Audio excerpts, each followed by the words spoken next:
우리가 읽은 말씀의 20절은 동반자, 인생의 동반자를 선택하는 지혜로운 방법에 대해서 말하며 21절은 구체적으로 죄인에게 재앙이, 의인에게 보상이 따를 것이기에 동반자를 잘 선택하라고 하는 교훈을 하고 있습니다.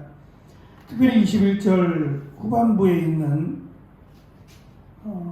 선한 보응은 의인에게 이르느니라 라고 우리 성경은 기록을 하는데, 세번역 성경에 따르면 선한 보상은 의인을 따라다닌다 라고 번역을 합니다.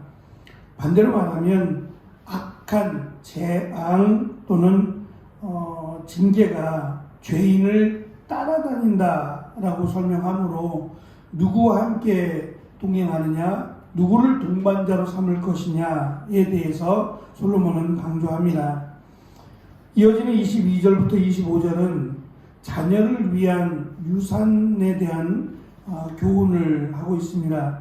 모든 사람은 자녀를 위해서 유산을 남기기를 원하며 22절과 24절은 각각 후손에게 물질적인 유산과 도덕적인 유산을 남길 것을 권면합니다.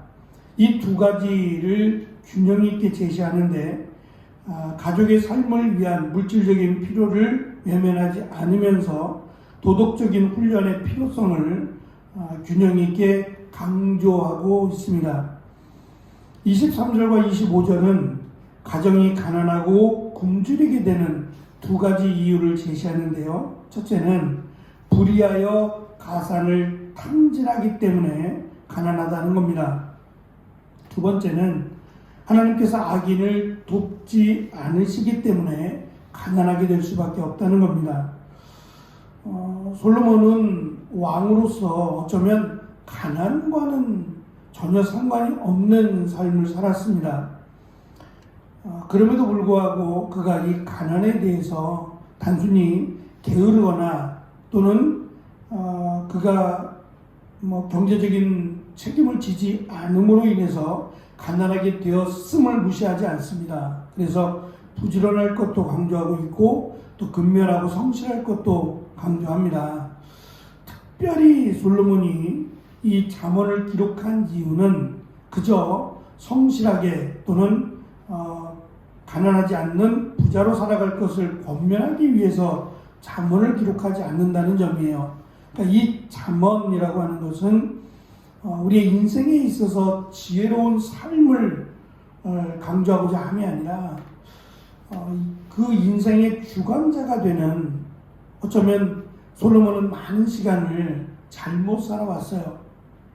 짧지 않은 시간을 후회로 살아왔습니다. 그것이 우리가 잘 아는 전도서가 되겠죠.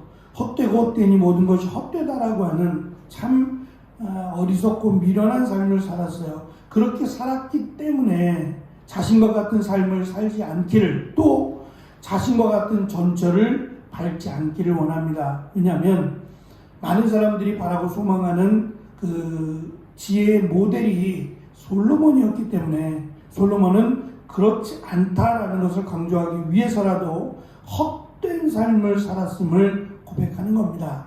자신과 같은 지혜로운 자가 되지 않기를, 정말 지혜가 무엇인지를 반드시 가르쳐야 될 필요를 느꼈기에 그는 잠언을 기록하게 된 것이고, 특별히 가난하기를 원하는 사람은 아무도 없고 가난을 대물림하기를 원하는 사람은 더더욱 없어요. 특별히 우리와는 다른 그런 제도가 하나 있다면 그것은 신년이라고 하는 제도입니다. 이것이 얼마나 지켜졌느냐에 대해서는 성경이 밝히고 있지 않습니다. 그래서 어떤 이들은 구약에서 하나님이 말씀하신, 특히 이제 출애굽해서 광야 생활하던 그들에게 주신 말씀인데, 그 희년 제도가 그들이 가나안 땅에 정착한 후에, 그러니까 다윗과 솔로몬 시대에 얼마나 이 말씀대로 지켜왔는지에 대해서 확신할 수 없다고 말하는 학자도 있어요. 물론 성경은 그것을 밝히지 않습니다. 다만 이스라엘이 땅을 빼앗기고 적들 주변 국가들에 의해서 원수로 잡혀가게 되는, 그러니까 후손지서라고 할 수 있는 그 긴 시간은 신년이 없어졌어요.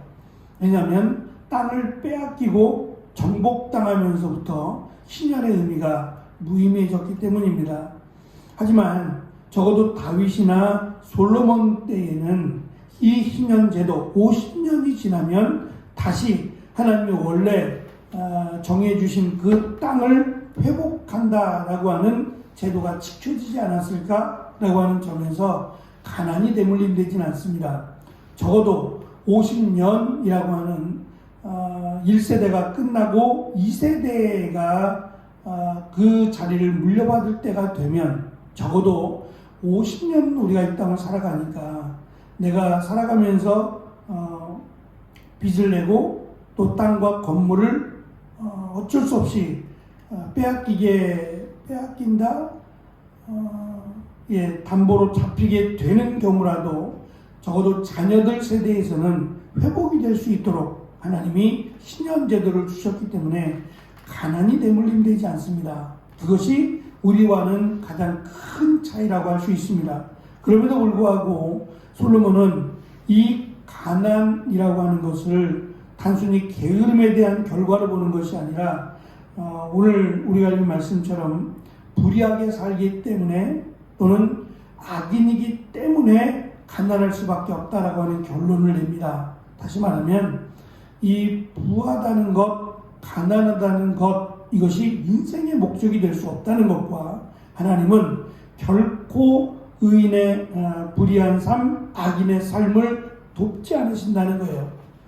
이제 그것이 성경에서 가장 기본이 되는, 마치 우리들 하나님의 백성들을 그 야채 또는 채소로 비유하세요. 근데 이 채소와 야채는 하늘에서 내리는 비만 오면 잘 자란다는 점이에요. 특별히 가꾸지 않아도 이 채소 같은 경우는 비만 오면 아주 쑥쑥 자라는 그런 작물이죠.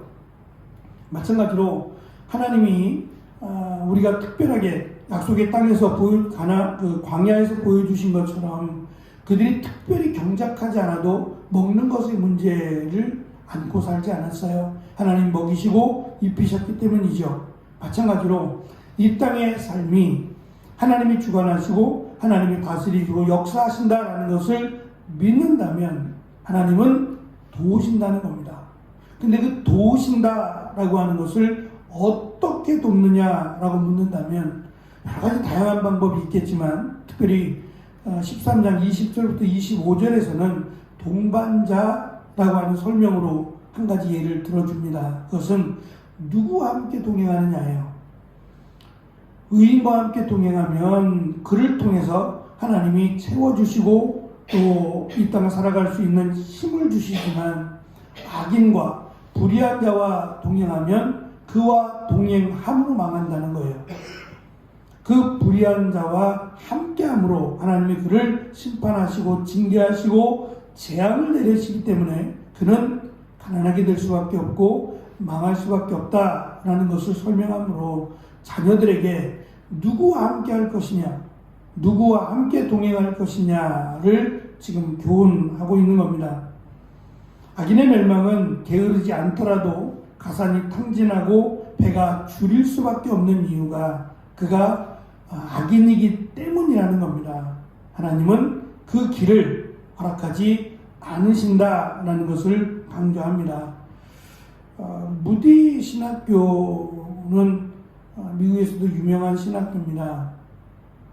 그 신학이 약간의 문제가 있긴 해요. 무디 신학교만 그런 것이 아니라 전반적으로 신학의 문제들이 있긴 하지만 그래도 나름 건강하고 건전한 신학교 가운데 하나가 무디 신학교인데 이 무디 신학교의 학장이었던 조지 스위팅이라고 하는 교수는 이렇게 학생들을 가르쳤습니다. 우리 인생의 끝을 맞이하게 될 때에 우리에게 던져지는 질문은 살아생전에 얼마나 많이 벌었느냐가 아니라 평생에 얼마나 많은 것을 들였느냐가 될 것입니다. 또한 얼마나 많은 돈을 저축했느냐가 아니라 얼마나 많은 희생을 했느냐 하는 것이 우리 모두에게 던져지는 질문일 겁니다. 우리 모두는 기식자가 아니라 생산자가 되어야 하며 받는 자가 아니라 주는 자가 되어야 합니다라고 총장이 이야기합니다.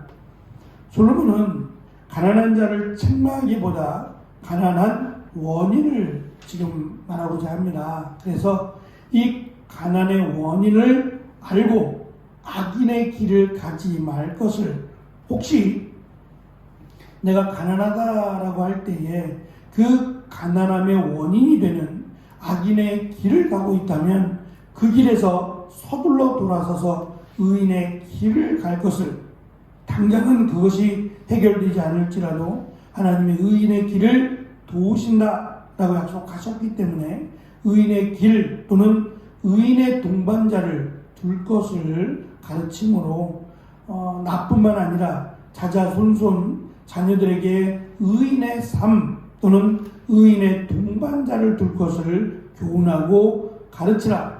그것을 유산으로 물려줄 것을 교훈하고 있습니다. 안타까운 점은 정작 솔로몬은 이 신앙의 유산을 자녀들에게 물려주지 못합니다. 사실은 제일 안타까운 부분이죠. 이스라엘이 멸망했던 이유가 이스라엘 백성들에게도 있지만 사실은 왕들에게 있어요.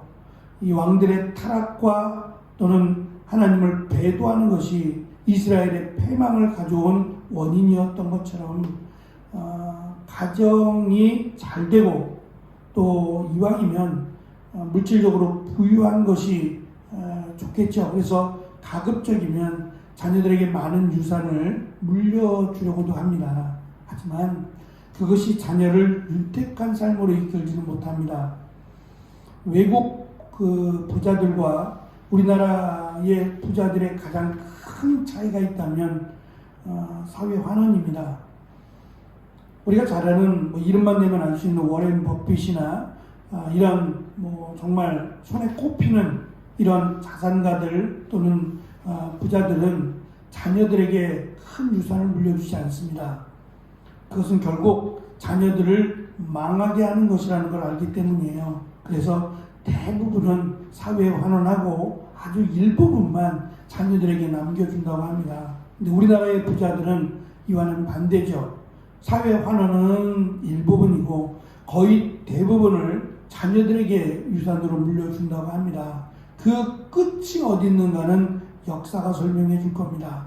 누가 더 지혜로웠느냐, 누가 더 옳은 길을 살았느냐 하는 것은 역사가 증명해 줄 겁니다. 성경은 자녀들에게 물질적 유산이 아니라 신앙적 유산을 물려주라고 이야기합니다. 그것이 정말 자녀들을 사랑하는 부모의 선택이자 부모의 가르침, 교훈이기 때문이라고 설명합니다. 이 말씀대로 자녀들이 또는 우리가 믿음의 동반자와 함께하며 믿음의 의인의 길을 걸어가는 귀한 복된 가정으로 세워지는 모두가 되어지기를 축원합니다. 기도하겠습니다.